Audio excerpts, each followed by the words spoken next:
భారత క్రికెట్ నియంత్రణ మండలి దేశవాళీ టోర్నీలో పాల్గొనే మహిళా క్రికెటర్లకు గుడ్ న్యూస్ చెప్పింది. క్రికెటర్లతో పాటు మ్యాచ్ అఫీషియల్స్ కు సైతం భారీ స్థాయిలో వేతనాలు పెంచుతూ తాజాగా నిర్ణయం తీసుకుంది.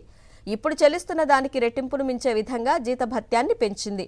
ఈ మేరకు బోర్డు ఉన్నత స్థాయి మండలి ఆమోదించడంతో పెరిగిన వేతనాల్ని మహిళా క్రికెటర్లు, అఫీషియల్స్ ఈ సీజన్ నుంచే అందుకోనున్నారు.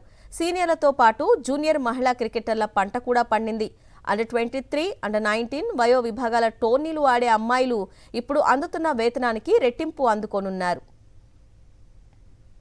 టీం ప్రధాన స్పాన్సర్స్గా ఉన్న డ్రీమ్ 11 అంత అర్థాంతరంగా తప్పుకోవటం, ఐసీసీ నుంచి ప్రతి ఏటా వచ్చే ఆదాయంలో కోతపడిన తర్వాత కూడా భారత క్రికెట్ నియంత్రణ మండలి ఆదాయానికి ఎలాంటి సమస్య ఎదురు కాలేదని తెలుస్తోంది. బోర్డు సంయుక్త కార్యదర్శి ప్రభాత్ తేజ్ భాటియా రాబోయే 2025-26 ఆర్థిక సంవత్సరంలో బీసీసీఐ ఆదాయ అంచనాల గురించి వివరిస్తూ గత ఏడాది 24-25కు సంబంధించిన వివరాలను వెల్లడించారు.